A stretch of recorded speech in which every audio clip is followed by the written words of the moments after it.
How to replace the remote battery from the BMW F series vehicles. Before we remove the metal key by pressing this button, after that we remove the backside cover of the remote by using minus screwdriver.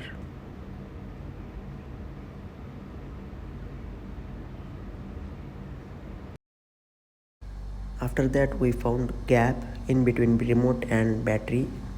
We insert the minus screwdriver and remove the old battery. After that we fix BMW recommended batteries like CR2450 or 2032. After that we fix and pressing the back cover and insert the key. Thank you for watching.